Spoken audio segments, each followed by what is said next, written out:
Praise Lord. യേശുക്രിസ്തു നാമത്തിന് മഹത്വം ഉണ്ടാവട്ടെ. രണ്ട് സുഹൃത്തുക്കൾ മരുഭൂമിയിലൂടെ യാത്ര ചെയ്യുന്ന ഒരു കഥയുണ്ട്. യാത്രക്കിടയിൽ പെട്ടെന്നുണ്ടായ ഒരു പ്രകോപനത്തിന് പേരിൽ ഒരുവൻ അവരുടെ മുഖത്ത് ഒരടി കൊടുക്കുന്നു. അടി കിട്ടിയവനാകട്ടെ കണ്ണുനീരോട് കൂടെ അവിടെ ഇരുന്ന് പൂഴിമണലിൽ ഇങ്ങനെ എഴുതി വെച്ചു: ഇന്ന് എൻ്റെ ആത്മസുഹൃത്ത് എൻ്റെ മുഖത്ത് അടിച്ചിരിക്കുന്നു. വീണ്ടും അവർ യാത്ര തുടർന്നു. മരുഭൂമിക്കൊടുവിൽ ഒരു പാറക്കെട്ടും അതിൽ കുറെ ചെളി നിറഞ്ഞ വെള്ളവും അവർ കണ്ടു. യാത്രാക്ഷീണം അകറ്റാൻ വേണ്ടി പതുക്കെ വെള്ളത്തിലേക്ക് ഇറങ്ങിയ സുഹൃത്തുക്കൾ ഒരാൾ ചെളിയിൽ താഴ്ന്നു പോകാൻ തുടങ്ങി. ഉടനെ തന്നെ അപരൻ ചാടി വീണ് മുങ്ങി താഴാൻ പോയ സുഹൃത്തിനെ പിടിച്ചു കയറ്റി. മുങ്ങി താഴാൻ പോയ സുഹൃത്താകട്ടെ പരിഭ്രാന്തിയും അമ്പരപ്പും ഒന്ന് മാറിയപ്പോൾ ഒരു കൂർത്ത കല്ലെടുത്ത് ആ പാറക്കെട്ടിൽ ഇങ്ങനെ കോറി വെച്ചു: ഇന്ന് എൻ്റെ ആത്മസുഹൃത്ത് മരണത്തിൽ നിന്നും എന്നെ രക്ഷിച്ചിരിക്കുന്നു.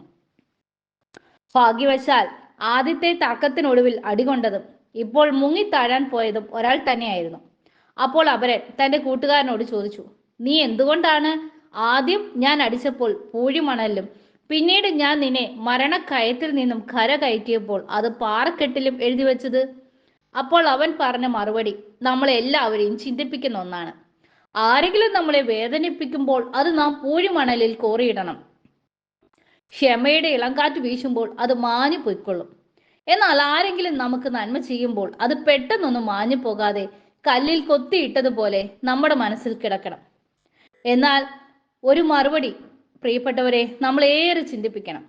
നമ്മുടെ ഒരു മനുഷ്യ സ്വഭാവത്തിന്റെ പ്രത്യേകത വെച്ച് ആരെങ്കിലും നമ്മളെ വേദനിപ്പിക്കുമ്പോഴാണ് നാം അത് മനസ്സിൽ കൊണ്ടു നടക്കുന്നത്. അതായത് ആ കോപത്തിന്റെ തീവ്രതയിൽ പാറയിൽ കോറിയിട്ടതുപോലെയുള്ള ആ അനുഭവം നമ്മുടെ മനസ്സിൽ കിടക്കും.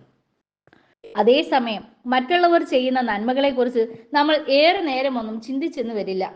മറ്റുള്ളവർ നമുക്ക് തരുന്ന വേദനകളെ പൂഴിമണലിൽ എഴുതിയിടാനും ക്ഷമയുടെ ഇളങ്കാറ്റ് വീശുമ്പോൾ അത് മാഞ്ഞു പോകാനും ഇടവരട്ടെ. മറ്റുള്ളവർ നമുക്ക് നന്മ ചെയ്യുമ്പോൾ പാറക്കല്ലിൽ എന്ന് വേണം കൊത്തിയിടാനും അത് കൂടെ കൂടെ ഒന്ന് നോക്കുവാനും അതനുസരിച്ച് മറ്റുള്ളവരോട് പെരുമാറാനും നമുക്ക് സാധിച്ചാൽ ഈ ജീവിതം എത്ര സുന്ദരമായി മുമ്പോട്ട് പോകും. നമ്മുടെ ജീവിതം വളരെ ചുരുങ്ങിയതല്ലേ? നമുക്ക് ചുറ്റും ധാരാളം മനുഷ്യരുമുണ്ട്, നന്മ ചെയ്യുന്നവരും നമ്മെ വേദനിപ്പിക്കുന്നവരും. നമുക്ക് ചുറ്റും പൂഴിമണലും പാറക്കെട്ടുമുണ്ട്. അപ്പോൾ നമുക്ക് കിട്ടുന്ന അനുഭവങ്ങളെ പൂഴിമണലിൽ എഴുതിയിടണോ പാറക്കെട്ടിൽ കോറിയിടണോ എന്ന് നമുക്ക് ചിന്തിക്കാം, അല്ലേ? God bless you.